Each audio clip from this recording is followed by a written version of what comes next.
সাবেক তথ্যমন্ত্রী ও জাতীয় সমাজতান্ত্রিক দল জাসদের সভাপতি হাসানুল হক ইনু পুলিশের হাতে আটক হয়েছেন। রাজধানীর উত্তরা থেকে ঢাকা মেট্রোপলিটন পুলিশ তাকে আটক করেছেন এবং তারা এই বিষয়টি নিশ্চিত করেছেন। মূলত ইনু আওয়ামী লীগের যে 14 দল, সেই 14 দলের গুরুত্বপূর্ণ একজন শরিক প্রধান ছিলেন।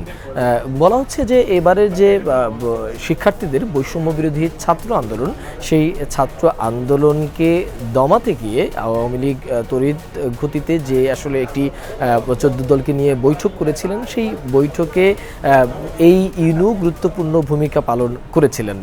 বিশেষ করে জামায়াতের যে রাজনৈতিক দল হিসাবে যে তাদের যে নিষিদ্ধের যে দাবিটি উঠেছিল 14 দলের বৈঠকে, সেই বৈঠকে আসলে ইনুর গুরুত্বপূর্ণ ভূমিকা ছিল, এমনটি আসলে সেখানকার যে যারা বৈঠকে অন্যান্য দল ছিল তারা বলছিলেন।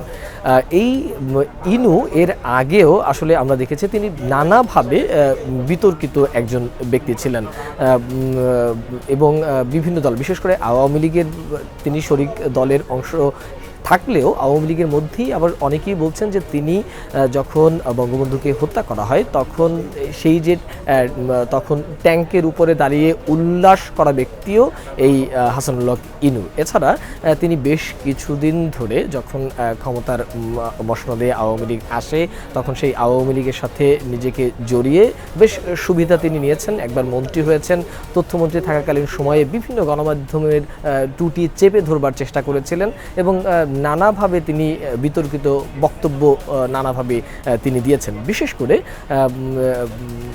সাবেক রাষ্ট্রপতি জিয়াউর রহমান সহ বিভিন্ন মুক্তিযোদ্ধা এবং তাদেরকে নিয়ে বিতর্কিত মন্তব্য, তারেক রহমানকে নিয়ে মন্তব্য, এসব কারণে এবং শিক্ষার্থীদেরকে নিয়ে নানা রকম মন্তব্যের কারণেই আসলে তার বিরুদ্ধে একটি মামলা হয়।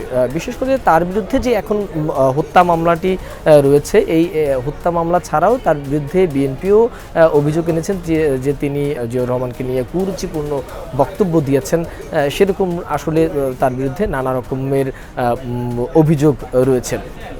ইনু বিশেষ করে তাকে বলা হয় যে তিনি ধর্মীয় ব্যাপারে নানা সময় নানা রকমের বিতর্কিত বক্তব্য দিতেন। আমরা এর আগে দেখেছি যে ওয়াকার্স পার্টির যিনি সভাপতি রাশেদ তিনিও কিন্তু গতকাল, রাশেদ খান মেনন, তিনিও গতকাল পুলিশের হাতে আটক হয়েছেন। তিনিও বর্তমানে কারাগারে রয়েছেন। এছাড়াও আওয়ামী লীগের এর আগে আওয়ামী লীগের একজন নেতা আব্দুস সোবহান গোলাপ, তাকেও পুলিশ আটক করেছে। তিনি ইতিমধ্যে আমরা কিছুক্ষণ আগে জানতে পেরেছি যে তাকে 10 দিনের রিমান্ডের জন্য আদালতে আবেদন করা হয়েছে। এখন পর্যন্ত আসলে কতদিনের রিমান্ড মঞ্জুর করা হয়েছে সেই বিষয়টি আমরা এখনও জানতে পারিনি, তবে পুলিশ তার 10 দিনের রিমান্ড চেয়েছে, সেই বিষয়টি আমরা জানতে পেরেছি। এর আগে আমরা দেখেছি আওয়ামী লীগের বেশ কয়েকজন হেভিওয়েট নেতারা কিন্তু এর মধ্যে গ্রেপ্তার হয়েছে, তাদেরকে রিমান্ডে নেওয়া হচ্ছে। রিমান্ডে নানা রকম চাঞ্চল্যকর তথ্য পাওয়া যাচ্ছে। এছাড়া আমরা গত কয়েকদিনে যে বিষয়টি, তার মধ্যে প্রধানমন্ত্রীর যে বিনিয়োগ বিষয়ক উপদেষ্টা সালমান এফ রহমান, তিনি রিমান্ডে যখন ছিলেন তিনি তখন বলেছেন যে তাকে যদি ছেড়ে দেয়া হয় তাহলে তিনি বাংলাদেশের অর্থনৈতিক অবস্থা ঠিক করে দেবেন, এরকম মন্তব্য আসলে তিনি করেছেন।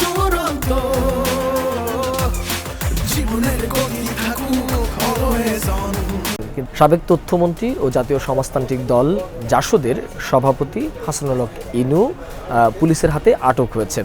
রাজধানীর উত্তরা থেকে ঢাকা মেট্রোপলিটন পুলিশ তাকে আটক করেছেন এবং তারা এই বিষয়টি নিশ্চিত করেছেন। মূলত ইনু আওয়ামী লীগের যে 14 দল, সেই 14 দলের গুরুত্বপূর্ণ একজন শরিক প্রধান ছিলেন।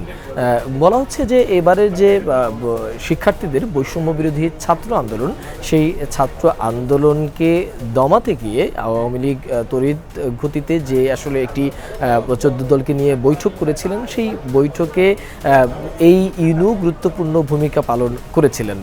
বিশেষ করে জামায়াতের যে রাজনৈতিক দল হিসাবে যে তাদের যে নিষিদ্ধের যে দাবিটি উঠেছিল 14 দলের বৈঠকে, সেই বৈঠকে আসলে ইনুর গুরুত্বপূর্ণ ভূমিকা ছিল, এমনটি আসলে সেখানকার যে যারা বৈঠকে অন্যান্য দল ছিল তারা বলছিলেন। এই ইনু এর আগেও আসলে আমরা দেখেছি তিনি নানাভাবে বিতর্কিত একজন ব্যক্তি ছিলেন এবং বিভিন্ন দল, বিশেষ করে আওয়ামী লীগের তিনি শরিক দলের অংশ থাকলেও আওয়ামী লীগের মধ্যেই আবার অনেকেই বলছেন যে তিনি যখন বঙ্গবন্ধুকে হত্যা করা হয় তখন সেই যে তখন ট্যাঙ্কের উপরে দাঁড়িয়ে উল্লাস করা ব্যক্তিও এই হাসানুল হক ইনু। এছাড়া তিনি বেশ কিছুদিন ধরে যখন ক্ষমতার মসনদে আওয়ামী লীগ আসে তখন সেই আওয়ামী লীগের সাথে নিজেকে জড়িয়ে বেশ সুবিধা তিনি নিয়েছেন। একবার মন্ত্রী হয়েছেন, তথ্যমন্ত্রী থাকাকালীন সময়ে বিভিন্ন গণমাধ্যমের ত্রুটি চেপে ধরবার চেষ্টা করেছিলেন এবং নানাভাবে তিনি বিতর্কিত বক্তব্য নানাভাবে তিনি দিয়েছেন। বিশেষ করে সাবেক রাষ্ট্রপতি জিয়াউর রহমান সহ বিভিন্ন মুক্তিযোদ্ধা এবং তাদেরকে নিয়ে বিতর্কিত মন্তব্য, তারেক রহমানকে নিয়ে মন্তব্য, এসব কারণে এবং শিক্ষার্থীদেরকে নিয়ে নানা রকম মন্তব্যের কারণেই আসলে তার বিরুদ্ধে একটি মামলা হয়। বিশেষ করে তার বিরুদ্ধে যে এখন হত্যা মামলাটি রয়েছে, এই হত্যা মামলা ছাড়াও তার বিরুদ্ধে বিএনপিও অভিযোগ এনেছেন যে তিনি জিয়াউর রহমানকে নিয়ে কুরুচিপূর্ণ বক্তব্য দিয়েছেন, সেরকম আসলে তার বিরুদ্ধে নানা রকমের অভিযোগ রয়েছে। ইনু বিশেষ করে তাকে বলা হয় যে তিনি ধর্মীয় ব্যাপারে নানা সময় নানা রকমে বিতর্কিত বক্তব্য দিতেন। আমরা এর আগে দেখেছি যে ওয়াকার্স পার্টির যিনি সভাপতি রাশেদ খান, তিনিও কিন্তু গতকাল, রাশেদ খান মেনন, তিনিও গতকাল পুলিশের হাতে আটক হয়েছেন, তিনিও বর্তমানে কারাগারে রয়েছেন। এছাড়াও আওয়ামী লীগের এর আগে আওয়ামী লীগের একজন নেতা আব্দুস সোবহান গোলাপ, তাকে পুলিশ আটক করেছে। তিনি ইতিমধ্যে আমরা কিছুক্ষণ আগে জানতে পেরেছি যে তাকে 10 দিনের রিমান্ডের জন্য আদালতে আবেদন করা হয়েছে। এখন পর্যন্ত আসলে কতদিনের রিমান্ড মঞ্জুর করা হয়েছে সেই বিষয়টি আমরা এখনও জানতে পারিনি, তবে পুলিশ তার 10 দিনের রিমান্ড চেয়েছে, সেই বিষয়টি আমরা জানতে পেরেছি। এর আগে আমরা দেখেছি আওয়ামী লীগের বেশ কয়েকজন হেভিওয়েট নেতারা কিন্তু এর মধ্যে গ্রেপ্তার হয়েছে, তাদেরকে রিমান্ডে নেওয়া হচ্ছে। রিমান্ডে নানা রকম চাঞ্চল্যকর তথ্য পাওয়া যাচ্ছে। এছাড়া আমরা গত কয়েকদিনে যে বিষয়টি, তার মধ্যে প্রধানমন্ত্রীর যে বিনিয়োগ বিষয়ক উপদেষ্টা সালমান এফ রহমান, তিনি রিমান্ডে যখন ছিলেন তিনি তখন বলেছেন যে তাকে যদি ছেড়ে দেয়া হয় তাহলে তিনি বাংলাদেশের অর্থনৈতিক অবস্থা ঠিক করে দেবেন, এরকম মন্তব্য আসলে তিনি করেছেন। কিন্তু আমরা দেখেছি যে গত 15 বছরে তার ভূমিকা নিয়ে অনেক প্রশ্ন রয়েছে।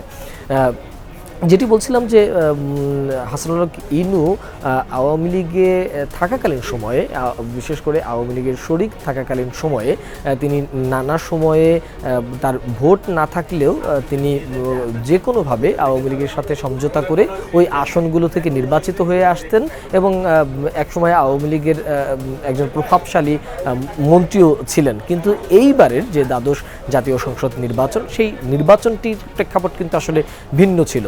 সেই প্রেক্ষাপট নির্বাচনে আওয়ামী লীগ শুরু থেকেই বলছিল যে তাদের যারা শরিক রয়েছেন তাদেরকে আসন ছেড়ে দেওয়া হলেও তাদেরকে জিতে আসতে হবে, অর্থাৎ তাদের যে শরিক দল যে প্রার্থীগুলো দিয়েছেন সেখানে কিন্তু আওয়ামী লীগের দামি প্রার্থী ছিল। সে কারণে কিন্তু এবারে এই ইনু নির্বাচনে জয়ী হয়ে আসতে পারেননি। ইনু এবারে জয়ী হয়ে না আসতে পারার কারণে উনি এবারে নির্বাচনের পর আওয়ামী বিরোধীও কিন্তু নানা রকমের মন্তব্য করেছেন, নানাভাবে তিনি আওয়ামী লীগকে গালিগালাজ করেছেন।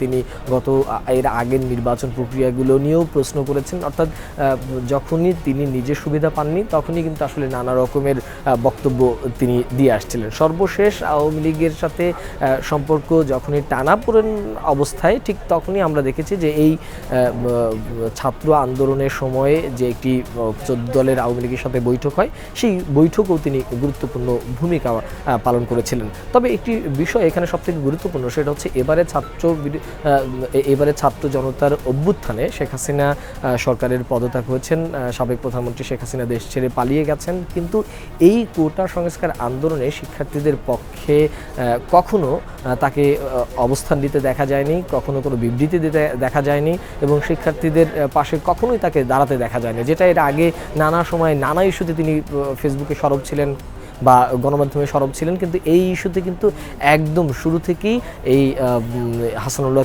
ইনু একদমই চুপ ছিলেন।